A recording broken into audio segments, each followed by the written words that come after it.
Buen día tengan todos ustedes. Damos bienvenida a una clase más acerca de la materia la evolución del cristianismo. En este día vamos a compartirles entonces la continuación de la temática que hemos estado abordando durante estas dos clases pregrabadas, y el día de hoy vamos a ver la continuación con respecto al tema 1.1 en nuestro temario que hemos estado desarrollando durante este periodo. A continuación les voy a mostrar el temario. Hemos visto la evolución del cristianismo como este concepto integral, definición de evolución desde el punto de vista no solo histórico, sino también a nivel teológico y a nivel credo, y cómo se va combinando los diferentes factores, inclusive aquellos que vimos que fueron desarrollados a través de la iglesia, que va juntamente toda la descripción, o va en conjunto, va en paralelo, todo este desarrollo y evolución a lo largo del tiempo. Inclusive una de las actividades fue que trabajaran en la línea del tiempo que iban a estar construyendo cada uno de su parte.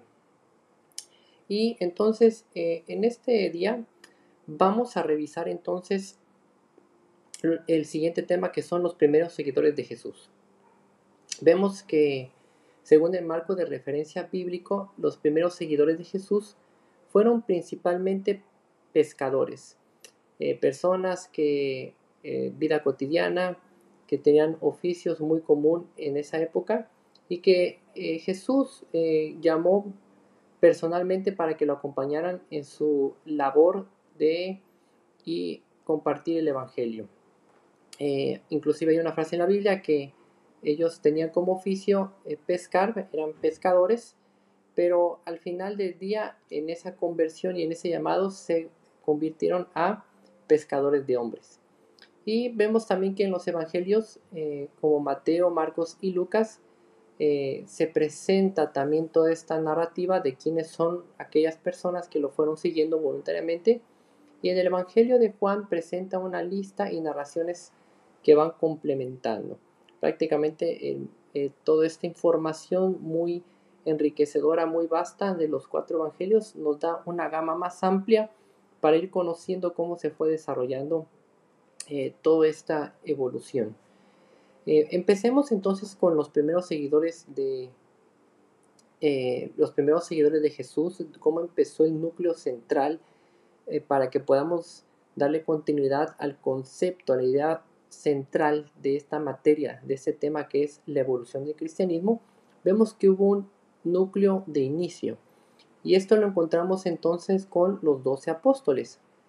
Vemos que los 12 apóstoles están descritos en los cuatro evangelios, y el que encabeza el listado es Simón Pedro, conocido también como Cefas, con oficio de pescador y hermano de Andrés. Andrés, hermano de Pedro, hermanos consanguíneos. Andrés, cabe señalar que con los datos históricos se traza la información que Andrés había sido discípulo de Juan el Bautista anteriormente. Santiago, conocido o referenciado como hijo de Zebedeo, hermano de Juan. Juan, hijo de Zebedeo también, el que conocemos como el discípulo amado, aquel discípulo que conocemos que se recostaba en el pecho de Jesús. Felipe, de Betsaida, ubicado en una región geográfica. Bartolomé, entre paréntesis Natanael, presentado por Felipe. Mateo, Leví, publicano, recaudador de impuestos. Tomás, Dídimo, el cual dudó de la resurrección de Cristo al inicio. Esta narrativa viene en los últimos capítulos del último evangelio que vemos en el evangelio de San Juan. Inclusive pues ahí está la famosa frase que hasta no ver, no creer, ¿no? Como Santo Tomás. Vemos también que sigue Santiago, hijo de Alfeo, llamado el menor. Judas Tadeo, también llamado Lebeo o Judas de Santiago. Y Simón el celote cananeo. Judas Iscariote, conocido como o referenciado como el traidor.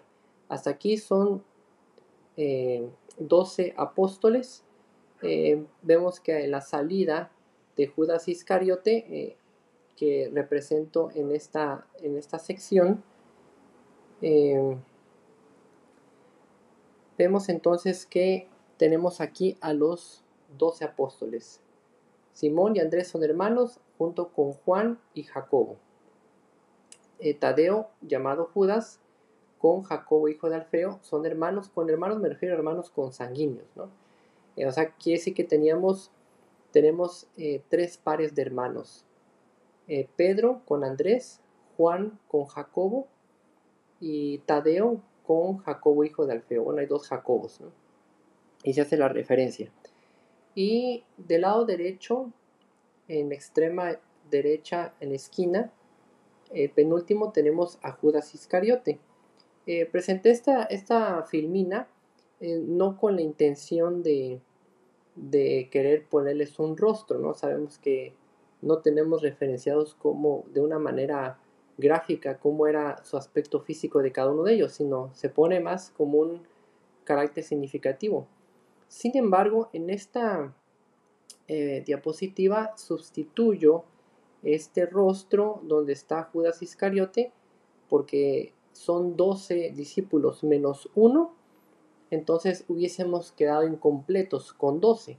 Sin embargo, vemos en la narrativa del libro de los Hechos 1:21, dice, es necesario pues que de estos hombres que han estado juntos con nosotros todo el tiempo, desde que el Señor Jesús entraba y salía entre nosotros. Esta narrativa del libro de los Hechos, capítulo 1:21, pues nos está precisamente citando que alguien tenía que tomar ese lugar. Y me refiero entonces que ese personaje que iba a sustituir a Judas Iscariote tenía que cumplir ciertos requisitos. Y vemos en el capítulo 1, versículo 21 al 22, que se nos narra en el versículo 22, que comenzando desde el bautismo de Juan hasta el que había estado entre nosotros, fue recibido arriba. Uno se ha hecho testigo entre nosotros, es decir, están colocando prerequisitos. ¿Quién va a ocupar el lugar de Judas Iscariote? Dice que se ha hecho testigo entre nosotros de su resurrección. Dice, y señalaron a 2, o sea, habían 2 candidatos, a José, llamado Barsabás, que tenía por nombre justo, y a Matías. Y entonces, Hechos, versículo 24, capítulo 1, dice que orando dijeron, tú Señor que conoces los corazones, muestra cuál de estos 2 has escogido para que tome la parte de este ministerio y apostolado de que cayó Judas por transgresión para irse a su propio lugar. Y les echaron suertes y la suerte cayó sobre Matías. Entonces, quería aterrizar esta filmina con el personaje de Matías porque Matías sustituye a Judas Iscariote. Entonces, a nivel social se cataloga mucho a Judas, pero se le da muy poca importancia a Matías. Sin embargo, al final del día, el que ocupa su lugar es Matías dentro de los 12 apóstoles. Y entonces vemos que este proceso de aprendizaje para los apóstoles no fue un proceso que les llevara de un día para otro, sino que fueron días, fueron semanas, fueron meses, y el entendimiento no vino sobre ellos en algunos hasta después de varios años. Primero porque carecían de entendimiento espiritual, eran hasta cierto punto lentos para oír, lentos para entender, inclusive después de la resurrección que se quedó Cristo Jesús 40 días en la tierra. Eso lo vemos en el capítulo 1 del libro de los Hechos, versículo 3, que hace esta referencia. Hechos 1:3, a quienes también después de haber padecido, se les presentó vivo con muchas pruebas indubitables, apareciéndose durante 40 días y hablándoles acerca del reino. O sea que Cristo Jesús, después de haber muerto y haber resucitado, estuvo otros 40 días más. Eso está en Hechos 1:3. Y les enseñaba o les discipulaba un solo tema, que era el reino de Dios. Y entonces vemos las características de los apóstoles. Vemos que Pedro, el apóstol, era impetuoso, ¿no?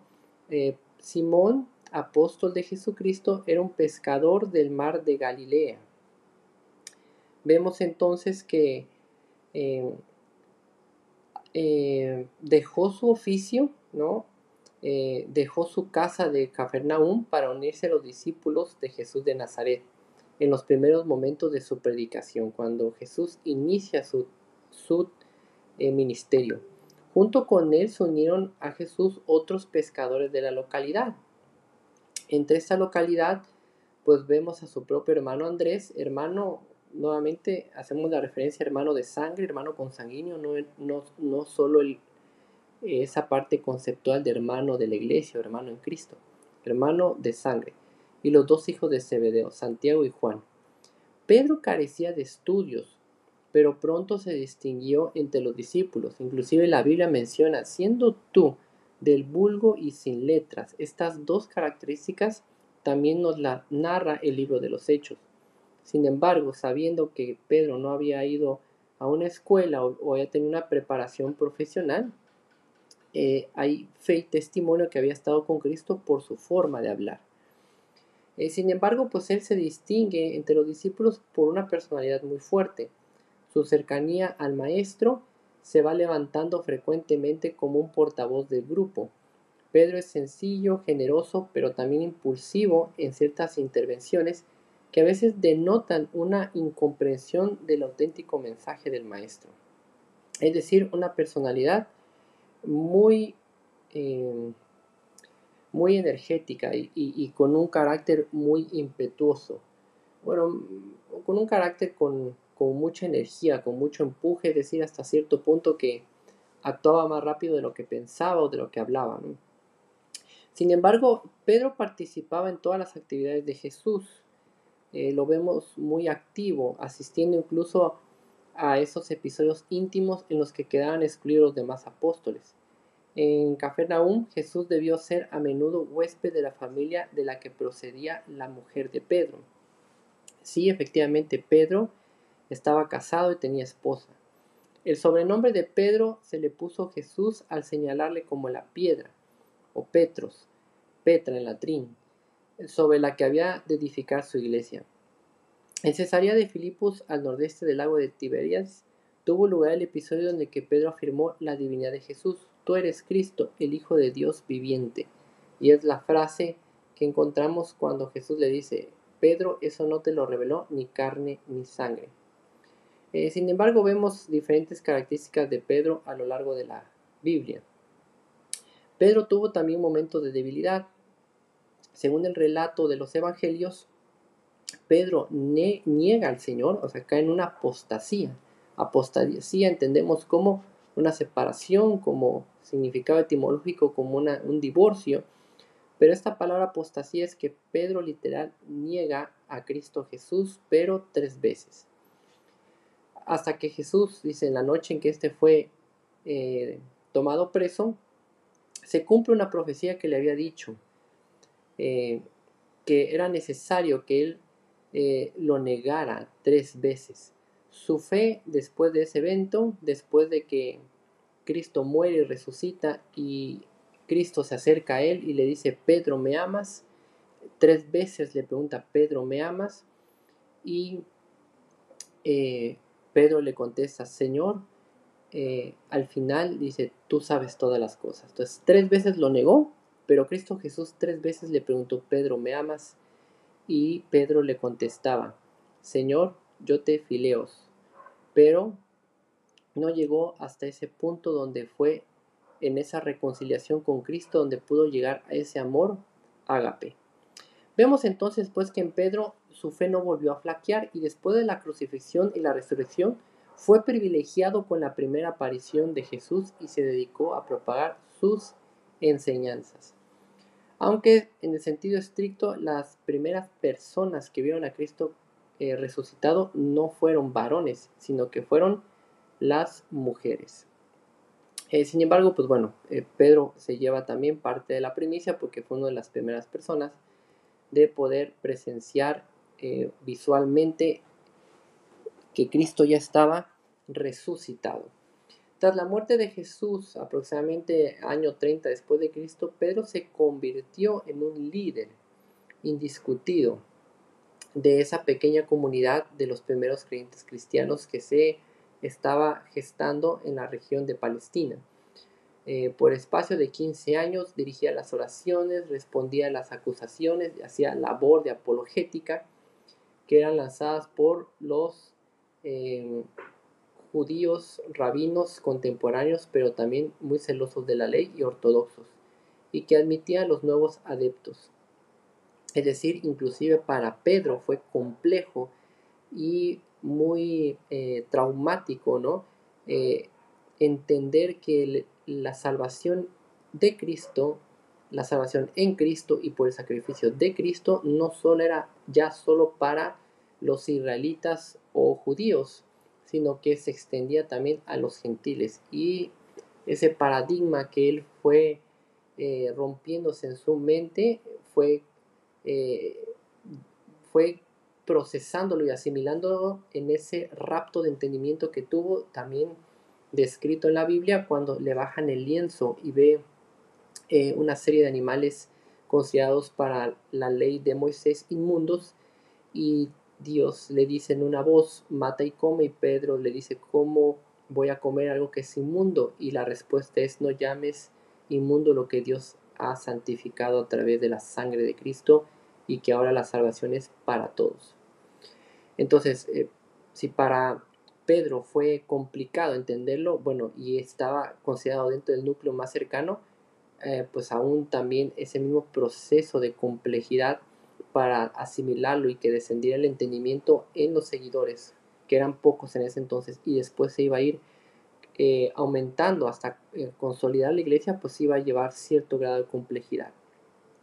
Sin embargo, vemos que hacia el año 44 fue encarcelado por orden del rey Herodes Agripa, pero consiguió escapar, abandonó Jerusalén, dedicándose a propagar este mensaje, el evangelio, por todo Siria, Asia Menor y Grecia. Asistió al llamado Concilio de Jerusalén aproximadamente en el año 48, en el cual apoyó la línea de el apóstol Pablo de propagar el cristianismo a los gentiles, frente a quienes lo seguían, ligando a una tradición judía. Bueno, es parte de lo que mencionaba. Este último párrafo ya no es solamente relato bíblico, sino también contexto histórico. Vemos entonces que los últimos años de la vida de Pedro están envueltos en la leyenda, pues solo pueden reconstruirse a partir de relatos muy posteriores. Posiblemente se trasladó a Roma, donde había ejercido un largo apostolado, tuvo una justificación, una futura sede del papado de la iglesia romana. Considera a Pedro uno de los primeros papas. Allí fue detenido durante la persecución de Nerón contra los cristianos, y nos cuenta, nos narra la historia que murió crucificado de cabeza. No hay alguna afirmación de este hecho, sin embargo, pues varios contenidos bibliográficos o literatura tratan de defender esta postura, pero no del todo se puede hacer una afirmación. Una tradición poco contrastada sitúa su tumba en la colina del Vaticano, lugar donde el emperador Constantino hizo levantar en el siglo IV la Basílica de San Pedro y San Pablo. Estamos hablando que ya fueron las fechas donde la iglesia ya había empezado a tener una distorsión del mensaje original. Vemos entonces que las epístolas que va redactando el apóstol Pedro, vemos que se conservan en el Nuevo Testamento. Pedro expone la dignidad del cristianismo, la sublimidad de su vocación y la santidad de la vida que debe ser su consecuencia. Además, el apóstol recomienda obediencia, paciencia, respeto a la autoridad, amor a los enemigos, concordia entre los hermanos. Durante toda la epístola menciona a Jesucristo con sus padecimientos y sus consejos. La segunda epístola se presenta como una continuación de la primera y va dirigida a las mismas personas. Generalmente se presume que San Pedro, como apóstol, eh, la dictó poco antes de su martirio, es decir, el apóstol Pedro recuerda los principios generales según los cuales deben eh, conducirse los cristianos, ceñirse de la doctrina recibida y practicar las virtudes. Expone el tema de la condena máxima y costumbre de los falsos maestros o doctores de la ley. Y en la última parte ataca muy fríamente los argumentos con los que aquellos sectarios se proponen desacreditar la doctrina de los fieles. Es interesante, ¿no? Ir leyendo las epístolas del apóstol Pedro. Sin embargo, pues lo va dando desde un concepto, eh, si lo creemos por fe, inspirado por el Espíritu Santo, pero también desde la plataforma de lo que él fue viviendo en esta transición, de cómo él fue viviendo y asimilando la idea de que la salvación en Cristo se iba expandiendo e iba cruzando las fronteras. Vemos entonces también el siguiente apóstol, Andrés, considerado el apóstol de las cosas pequeñas. El apóstol Andrés fue uno de los 12 apóstoles que seguían a Jesús. Como vimos anteriormente, es hermano de Simón.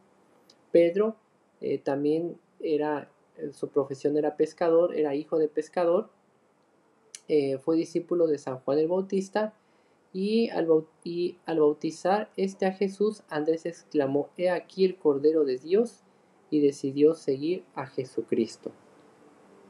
El nombre de Andrés, del griego Andrés, y sus compañeros pasaron con Jesús las 2 horas que quedaban del día.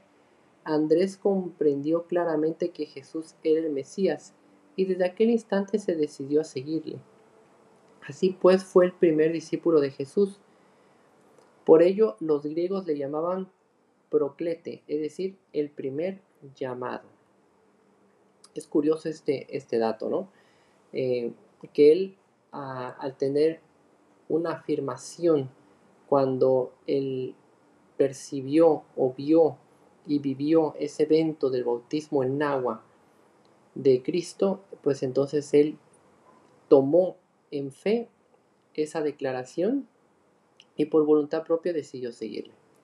El tipo de muerte que sufrió el discípulo o el apóstol Andrés y el sitio en que murió son inciertos. La pasión apócrifa dice que fue crucificado en Patras de Acaya. Como no fue clavado a la cruz, sino simplemente atado, pudo predicar al pueblo durante 2 días antes de morir.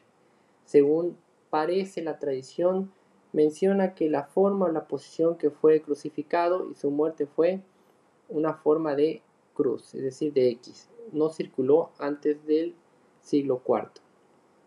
Así llevamos 2 apóstoles, el apóstol Pedro, el apóstol Andrés, y vamos con Jacobo, considerado como el apóstol de la pasión. El primero de los apóstoles que fue martirizado, uno de los 12 discípulos. Su padre se llamaba Zebedeo y su madre Salomé. El apóstol Juan era su hermano. De acuerdo a la tradición, era primo de Jesús, pescador de profesión. Junto a su hermano Juan, Jesús le da el apodo de hijos de el trueno, y conocido también como Santiago.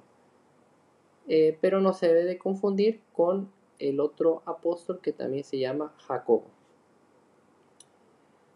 Vemos entonces que los eventos importantes relacionados en los evangelios, dice, pidió que Jesús enviara fuego a Samaria después que una aldea lo rechazó, después de haberles enviado el mensaje.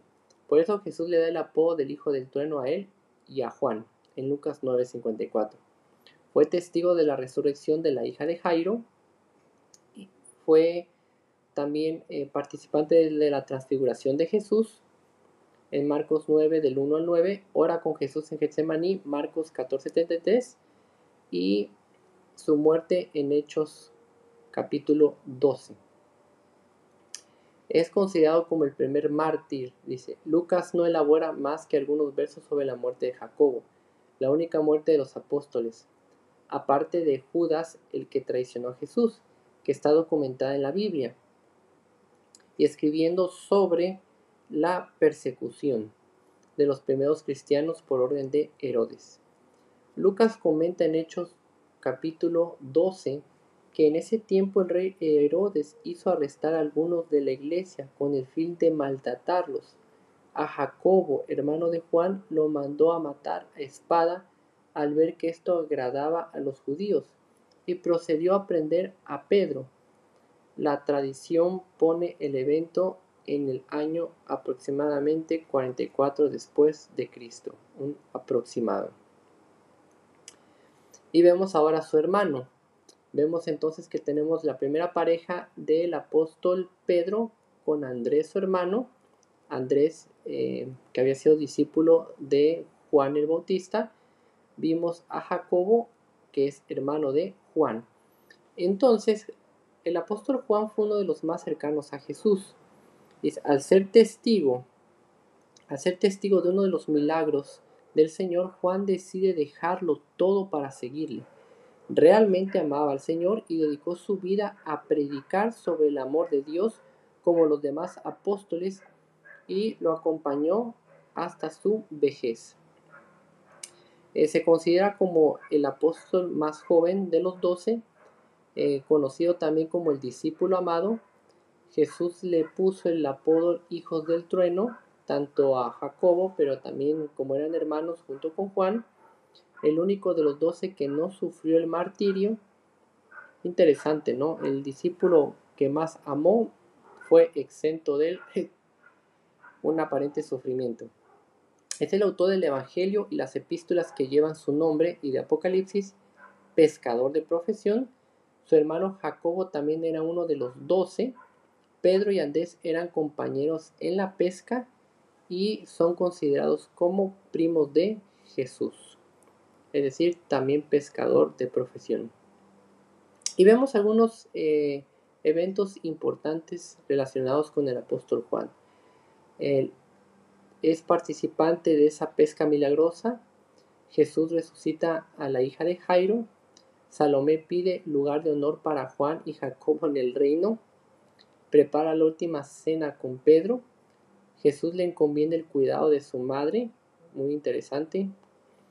Corrió a ver la tumba vacía. Y el milagro del cojo en Jerusalén. Hechos 3 del 1 al 11. En sus viajes misioneros, Juan probablemente fundó la iglesia de Sardis, Esmirna, Filadelfia, Pérgamo, la Odisea y Tiatira. También estuvo en Éfeso, Roma y Patmos. Datos muy curiosos que van relacionados a las funciones y eventos históricos en las cuales fueron presenciadas por el apóstol Juan. Y no menos importante, vemos que Juan es conocido como el teólogo, porque en su evangelio se dispone a presentar a Jesús como el verdadero Hijo de Dios. Diferente a los evangelios de Mateo, Marcos y Lucas, el evangelio de Juan no es cronológico y no incluye todos los eventos que se encuentran en los demás libros. Hay un enfoque en diálogos sobre la divinidad de Jesús y la razón por la cual vino al mundo, y la esperanza de vida eterna. A Juan también se le conoce por la forma en que habla del amor, el tema central de las 3 epístolas que escribió. En 1 de Juan 4:8 encontramos la simple pero impactante frase: Dios es amor. También vemos que el apóstol Juan se le atribuye el título de profeta, pues es el autor del libro de Apocalipsis, conocido con el nombre de Apocalipsis, pero su traducción original es el libro de Revelaciones. Realiza críticas acerca de los últimos tiempos, o más bien las narra tal cual él las entiende y las interpreta por medio de visiones, o por medio de también un concepto como un rapto de entendimiento, y que todo este material le fue entregado al apóstol mientras estaba en la isla de Patmos. Y ahora avanzamos rápidamente con el apóstol Felipe. considerado como el analítico. Felipe fue el quinto apóstol en ser escogido. Vemos que ya hay dos parejas de hermanos. Está el apóstol Pedro con Andrés, Jacobo con Juan, dos parejas de hermanos. Y vemos que está el quinto Felipe, siendo llamado cuando Jesús y sus primeros 4 apóstoles se dirigían desde el campamento de Juan en el Jordán hacia Caná de Galilea. Como vivía en Betsaida, Felipe conocía algo a Jesús desde hace algún tiempo, pero no había pensado que Jesús fuera realmente el Mesías o un hombre en el cual iba a depositar su fe. Hasta ese día en el Valle del Jordán en el que le dijo, sígueme. También influyó en parte sobre Felipe el hecho de que Andrés, Pedro, Santiago y Juan habían aceptado a Jesús como el libertador. Entonces, Felipe atiende el llamado. Felipe tenía alrededor de 27 años cuando se unió a los apóstoles. Hacía poco que se había casado, pero no tenía hijos en esa época. El sobrenombre que le dieron los apóstoles significaba curiosidad. Felipe siempre quería que le mostraran. No parecía ver muy lejos en ninguna proposición. No era necesariamente torpe, pero carecía de imaginación. Esta falta de imaginación era la gran debilidad de su carácter y era una persona común y concreta. Vemos también que no era buen orador, pero en la obra personal era muy persuasivo y tenía mucho éxito. No se descorazonaba con facilidad, era tenaz, era laborioso en todo lo que emprendía. Poseía el grande y raro don de decir ven. Cuando su primer converso, Natanael, la primera persona que el apóstol Felipe logró llevar a la fe en Cristo, Natanael, quiso discutir los méritos y deméritos de Jesús de Nazaret. La eficaz respuesta de Felipe fue ven y ven. Muy interesante, ¿no? Es decir, si no te puedo convencer con palabras, ven y cerciórate tú mismo. No era un predicador dogmático que exhortaba a sus oyentes a que fueran a hacer esto o aquello. Enfrentaba todas las situaciones que sugería en su trabajo como ven conmigo, te mostraré el camino. Es decir, lo que a mí me han mostrado o lo que yo he visto, quiero compartirlo contigo y hacerte partícipe de esto. Entonces, si bien Felipe lleva esta frase, pues vemos también a nivel histórico, a nivel documental, que según la tradición, Felipe fue finalmente terminó en Hierápolis, en Egipto, después de predicar en Grecia. Probablemente como resultado de la persecución generalizada de los cristianos bajo el emperador Domiciano, Felipe fue supuestamente martirizado o asesinado por defender su fe y predicar el evangelio alrededor del año 80 después de Cristo. La tradición afirma que fue crucificado como Jesús, a quien siguió, excepto que fue crucificado al revés, posiblemente como la tradición afirma que se hizo con el apóstol Pedro. No se sintió digno de ser asesinado de la misma manera que Jesús. Sea cierto o no, esta leyenda siguió a Felipe, ya que a menudo se le presenta con una pequeña cruz para representar su crucifixión. Bueno, es ahí un poco de datos históricos y lo que se fue esparciendo entre la información. Y posteriormente a Felipe vemos a Natanael, en quien no hay engaño. Bueno, ahí el título es, cambiamos la C por una G. El nombre real de este personaje bíblico fue Bartolomé. Es un patronímico que significa hijo de Tolmai. Por esta razón, mientras en algunos de los libros del Nuevo Testamento se habla de él como Natanael, en ocasiones se le denomina Bartolomé, pero se le habla o se está hablando de la misma persona.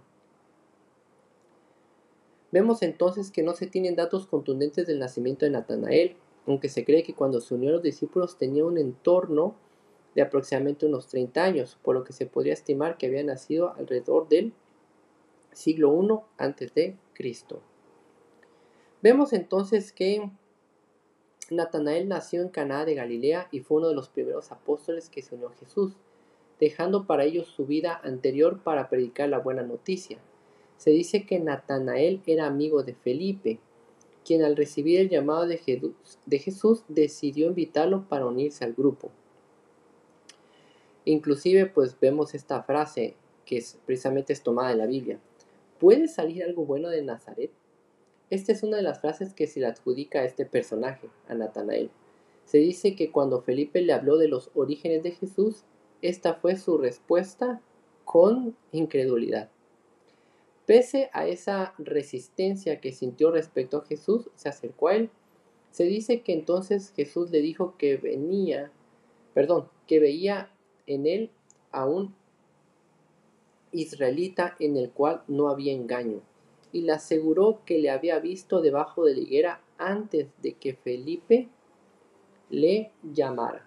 Es un bonito, interesante pasaje que está narrado en la Biblia, donde está precisamente como que esa discusión argumentativa por parte de Natanael, explicando o dando a entender su posición por la cual debería de creer en Jesús y seguirlo, atribuyendo aspectos literales como limitantes de ser solo una persona, solo un ser humano más sobre la tierra.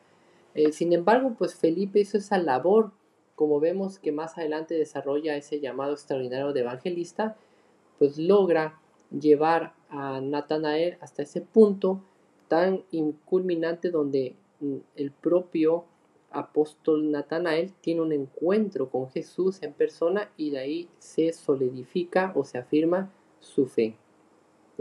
¿Qué pasa con Natanael? Pues bueno, la leyenda, la tradición, algunos información externa cuenta que Natanael fue desollado vivo por el rey de Armenia, quien tras ser convertido al cristianismo por él mismo. Natanael hizo oído a las quejas provenientes de los sacerdotes paganos y le pidió a Natanael que dejase de adorar a Dios y adorasen a los ídolos paganos también. Pero ante la negativa de este, el rey ordenó desollarlo vivo hasta que renunciara a Dios o muriese. Y por supuesto, tal era el amor y fidelidad de Natanael, que en su compromiso de no negar la fe en Cristo, pues prefirió esa muerte tan desagradable. Digo, lo ponemos acá como una nota, pero sabemos que no podemos afirmar estos relatos. Posteriormente a Felipe y a Natanael, que tenemos ya entonces varias parejas, tenemos la pareja del apóstol Pedro con su hermano Andrés, tenemos la pareja del apóstol Jacobo con su hermano Juan, tenemos la pareja del apóstol Felipe con Natanael, prácticamente vemos 3 parejas, vamos 6. Entramos con el séptimo apóstol describiendo a Mateo, el cobrador de impuestos.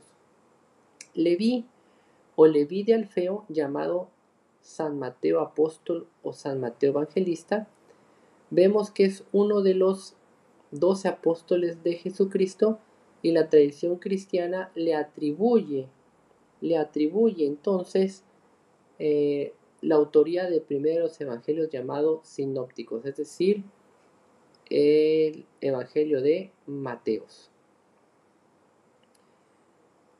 Entonces vemos que Mateo residía en Cafarnaúm, ciudad de una gran importancia comercial, por estar situada en la ruta recorrida por las caravanas en sus viajes entre Siria y Egipto, y también a causa de su proximidad en la frontera que separaba el territorio de Filipo de Herodes Antipas.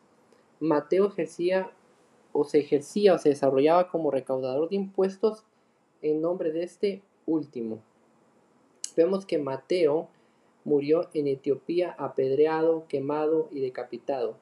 Sus reliquias habían sido transportadas a Paestum.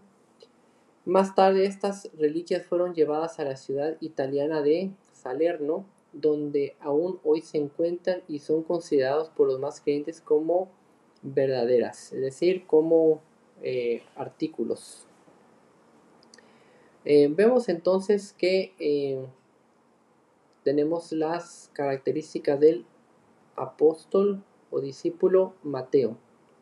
Y de ahí vemos y entramos con este personaje también muy característico, muy citado, a Tomás, considerado como el pesimista. El nombre de Tomás tiene su origen en arameo, que significa gemelo, de igual forma que el griego Dídimo. De hecho, el apóstol Juan fue quien escribió su nombre en griego, posiblemente para los lectores en ese idioma. Tomás fue el octavo apóstol escogido por Felipe. Dice, en tiempos posteriores se le conoció como Tomás el incrédulo, pero sus hermanos apóstoles no lo consideraron un incrédulo crónico. Sí tenía una mente lógica y escéptica, pero al mismo tiempo era de una lealtad tan valiente que le impedía a los que le conocieran íntimamente considerarse un escéptico. Cuando Tomás se unió a los apóstoles, tenía aproximadamente 29 años. Estaba casado y tenía 4 hijos. Anteriormente había sido carpintero y albañil, pero luego se convirtió en pescador y residía en Tariquea, en la ribera occidental del Jordán, allí donde el río fluye de mar de Galilea, y se le consideraba el ciudadano más importante de esta pequeña aldea. Tenía poca educación, pero poseía una mente aguda, racional, y era hijo de padres excelentes que vivían en Tiberias. Tomás tenía la única mente verdaderamente analítica, es decir, analizaba. Vemos que el apóstol Tomás aparece en el Evangelio de San Juan. Vemos entonces que en el versículo 16 del capítulo 11, Lázaro acababa de morir y los discípulos se resistían a la decisión de Jesús de volver a Judea, donde los judíos lo esperaban para apedrearlo. Jesús estaba decidido, pero es Tomás quien dice la última palabra: vamos también nosotros para que muramos por él.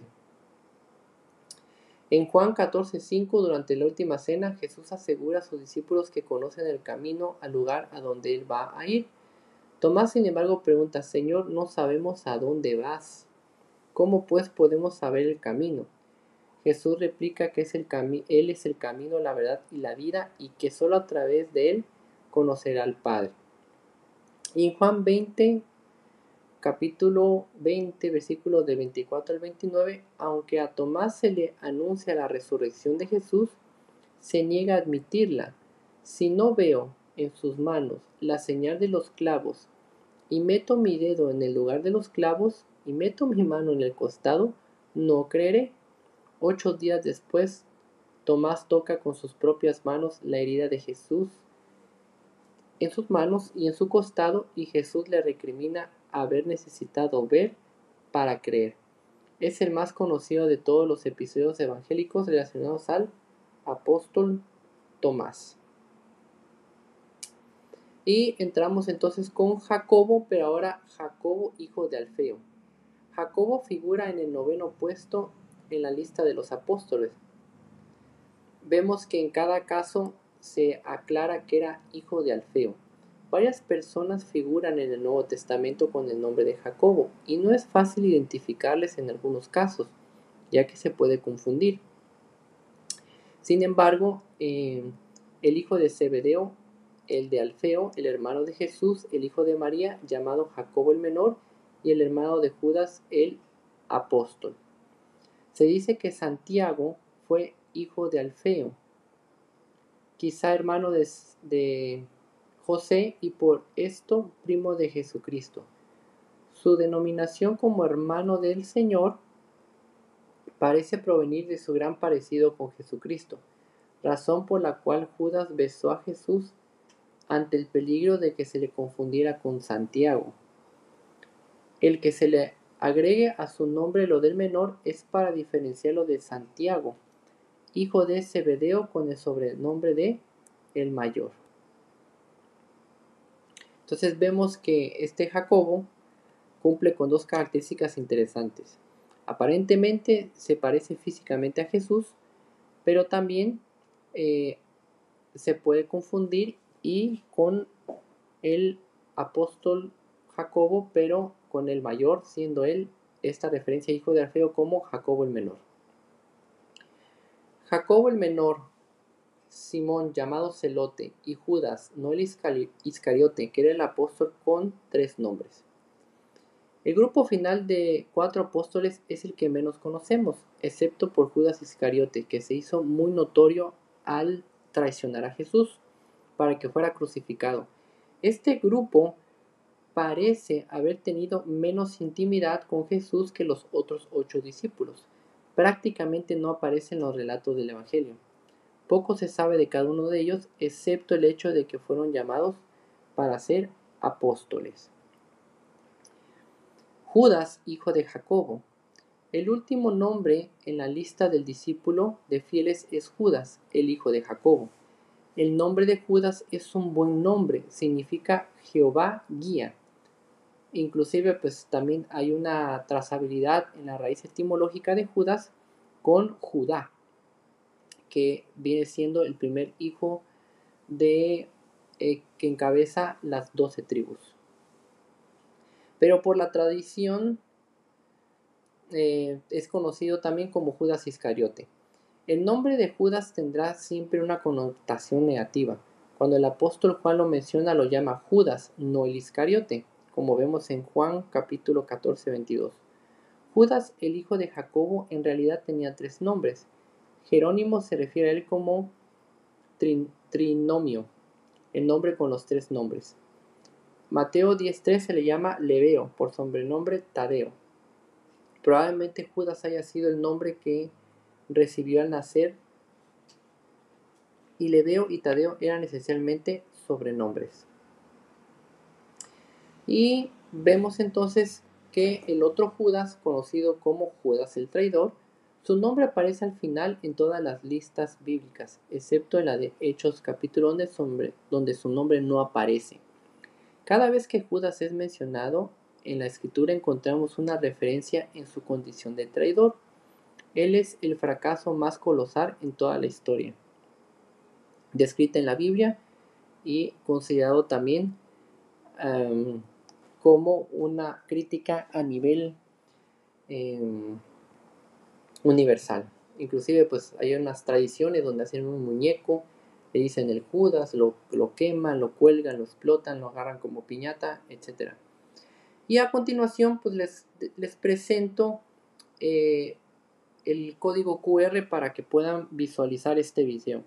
Les pido por favor, como una actividad asignada, que escaneen este código QR, vean el video y puedan tener una reseña breve y complementaria de las características que les mencioné en esta clase acerca de los seguidores de Jesús, hablando como primer núcleo, como primer acercamiento hacia Jesús.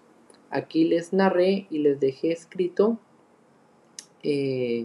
en estas diapositivas las características de los 12 apóstoles, porque representan y significan no solo en la Biblia, sino también a nivel histórico, los primeros seguidores de Cristo, y que van a ser también la base o el núcleo de lo que consideramos como la iglesia, y cómo va a ir evolucionando en la fe de todo lo que se va profesando en este cúmulo de personas.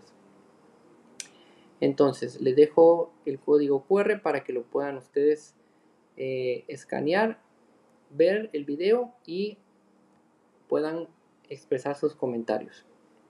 Así vemos el primer núcleo más cercano, que son los 12 discípulos, y aquí pues encabezo una lista de otros discípulos y seguidores nombrados también en la Biblia. Vemos a María Magdalena, que es liberada de 7 demonios, testigo principal de la resurrección. Ese es el personaje que les comentaba, que es una mujer la que ve primero a Cristo resucitado y glorificado. Tenemos también a María, madre de Jacobo el menor y de José, seguidor fiel hasta la cruz. Tenemos a Salomé, madre de Santiago y de Juan.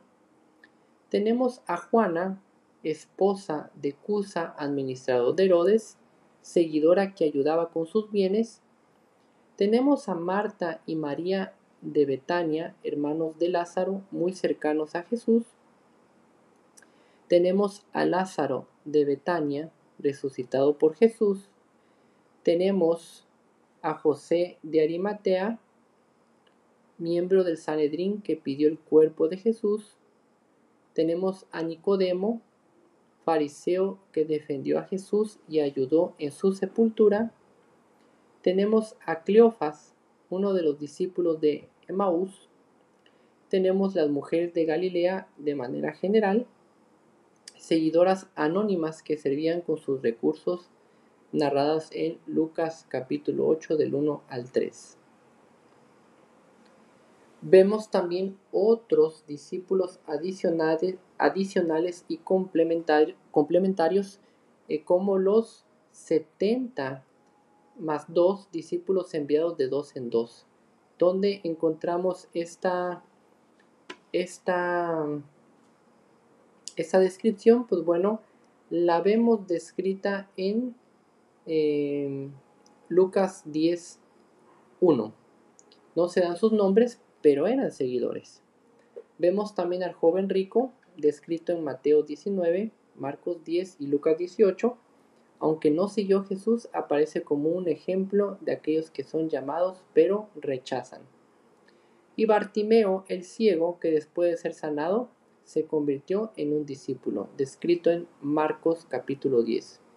Y Zaqueo, jefe de publicanos en Jericó, que recibió a Jesús en su casa. Hasta vemos ese corito que dice: Zaqueo, bájate de ahí porque a tu casa voy a ir. Ese corito cantado en la escuela dominical, pues está extraído un fragmento de Lucas capítulo 19. Y vemos entonces también a familia y entorno cercano, hablando como seguidores de Jesús. Vemos a María, su madre, presente en Caná, al pie de la cruz y en varias ocasiones. Vemos a los hermanos de Jesús, este paréntesis, o entre comillas, donde dice hermanos de Jesús, está hablando de Jacobo, José, Simón y Judas. Aunque al inicio no creían en él, algunos después se unieron a su fe, a su seguimiento, como está descrito en Mateo 13 y Juan capítulo 7. Y vemos entonces que las mujeres que seguían a Jesús, y este pasaje vemos en Lucas capítulo 8, que vamos a leerlo de manera textual. Y aconteció después que Jesús caminaba por todas las ciudades y aldeas, predicando y anunciando el evangelio del reino de Dios, y los 12 con él, algunas mujeres que habían sido sanadas de espíritus malos y enfermedades, entre ellas María, que se llamaba Magdalena, de la cual habían salido 7 demonios, y Juana, mujer de Chuza, mayordomo de Herodes, y Susana, y otras muchas que le ayudaban con sus bienes. Entonces vemos entonces que este rol femenino ocupa un lugar muy importante, y no es casualidad que la narrativa de este versículos en la Biblia deja muy marcado, con subrayado y énfasis, hacer notar que dentro de ese núcleo de seguidores estaba la figura femenina. Y creo yo, sin temor a equivocarme, que estos 3 versículos están corroborando prácticamente este pasaje, que en Cristo no hay ni judío ni griego, no hay ni esclavo ni libre, no hay hombre ni mujer. Entonces, es muy fácil mencionarlo en nuestro contexto occidental, pero retomando precisamente esa trazabilidad, que en ese tiempo el contexto para las mujeres era muy complicado, vemos ahora que aquí se deja expresado para el personal femenino. Muy bien. Y entonces, ¿qué vemos nosotros como un seguimiento si nosotros quisiéramos mencionar requisitos para seguir a Jesús? Pues bueno, vemos entonces que tenemos esta narrativa donde se decían a todos: si alguno quiere venir en pos de mí, niéguese a sí mismo, tome su cruz cada día y sígame.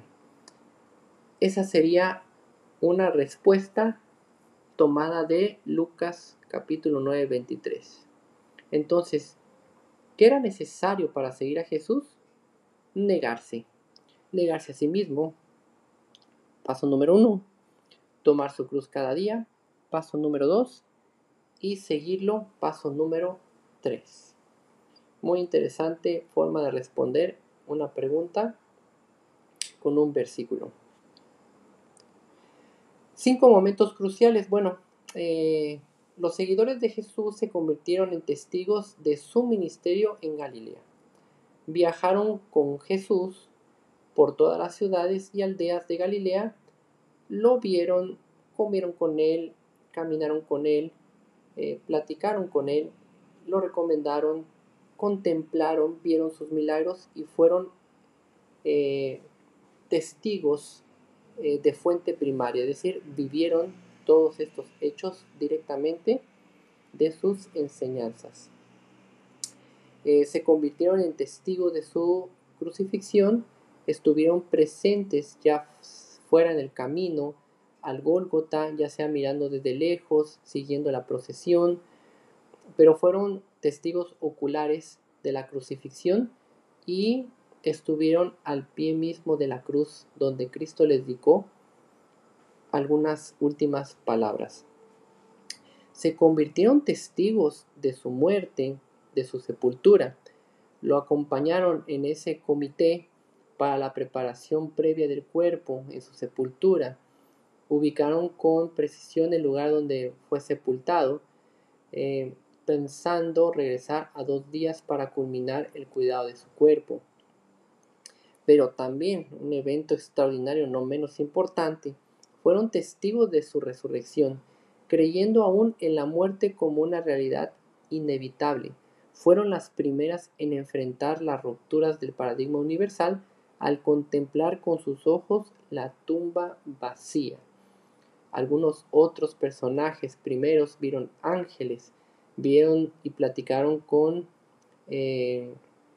Cristo, pero ya resucitado, quienes fueron conmovidos al anunciar esta realidad de la resurrección. Inclusive pues hay eventos curiosos, narrativas en la Biblia, donde vemos que está María Magdalena, se acerca a la tumba y ve a ese personaje que ella confunde con el hortelano. El hortelano es una persona que cuida los jardines, que cuida el área, y le pregunta: ¿tú te llevaste el cuerpo? O sea, estaba hablando con Cristo y no podía reconocer su rostro. Ese es un dato muy curioso. Sin embargo, cuando ella le dice esa frase y Jesús la nombra o la llama por su nombre, es cuando se activa el oído de María Magdalena y ella lo puede reconocer. Entonces, hay una serie de eventos alrededor de esta narrativa que son interesantes analizar como un estudio de hermenéutica. Sin embargo, entonces, todos estos personajes que vivieron con él dieron testimonio a los apóstoles, fueron testigos a los testigos, fueron mensajeros, fueron también honrados como parte de esas primeras personas que llevaron este mensaje majestuoso, dando un testimonio verídico, ocular, testimonial, que habían revelado no solo haber seguido una persona, sino también con una fe convencido de que también habían estado con el Mesías, no solo sobre la tierra, sino también en su muerte y también en su resurrección. Entonces dan unas características y un nivel de detalle impresionante que va fortaleciendo estos testimonios de haber sido testigos oculares de estos eventos sin precedentes y con muchas repercusiones, hablando del punto de vista natural. Entonces, hasta aquí hemos visto este tema muy interesante, este tema 1.1, que son los seguidores de Jesucristo. los seguidores de Cristo, para que unos versículos, unos años posteriores, se les iba a empezar a nombrar, a llamar como cristianos por primera vez. Entonces es importante que vayan ustedes comprendiendo cómo se van dando los hechos, cómo se va construyendo la historia, y al final cómo se va concibiendo este material que se viene considerando como cristianos. Se conforma la iglesia de cristianos, iglesia sacado del costado de Cristo, así como Eva salió del costado de Adán.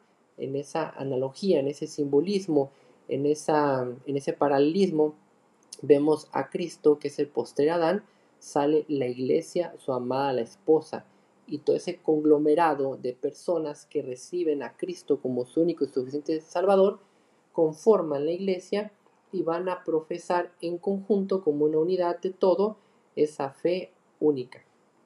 Y entonces, teniendo este precierre, ¿no?, de esta clase, vamos comentando entonces las actividades.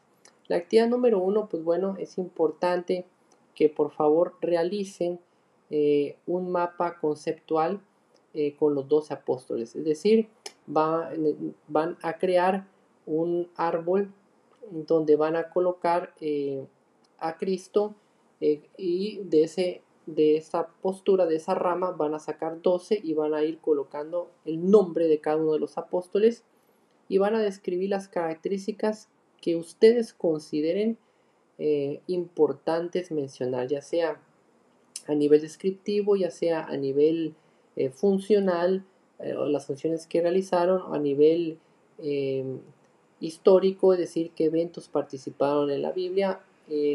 Vale la pena que abajo de ese nombre del apóstol hagan esa referencia de características que ustedes quieran señalar.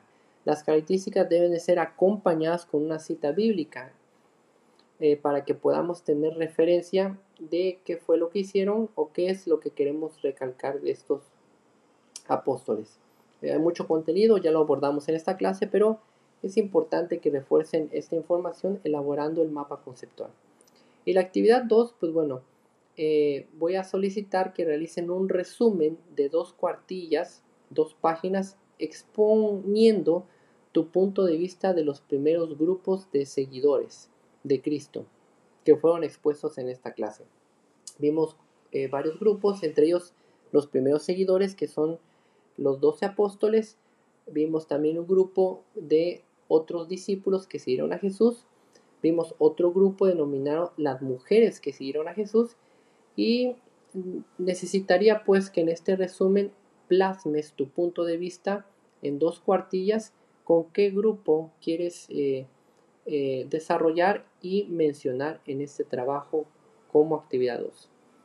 Entonces, hasta el momento damos por finalizado esta clase. Les agradezco mucho haber prestado atención.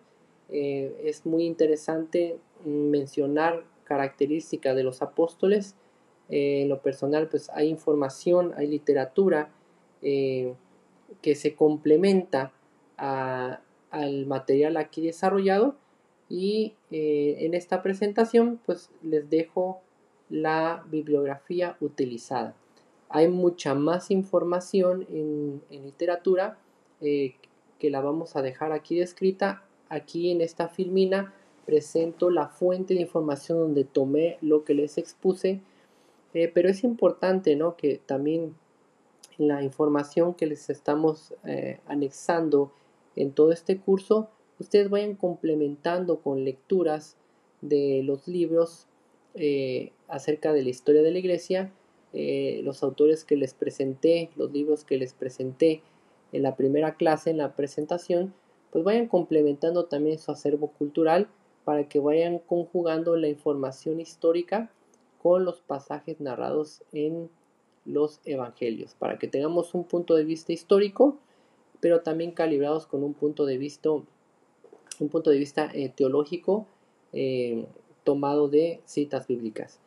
Y por último, pues bueno, también les dejo aquí la liga del video que les presenté escaneando el código QR, para que puedan también tener un resumen de las características de los apóstoles, que son mucho más vastas. Aquí mencionamos aspectos más relevantes que son conocidos entre la información. Sin embargo, para profundizar, pues es necesario estudiarlos por aparte y de manera más exhaustiva.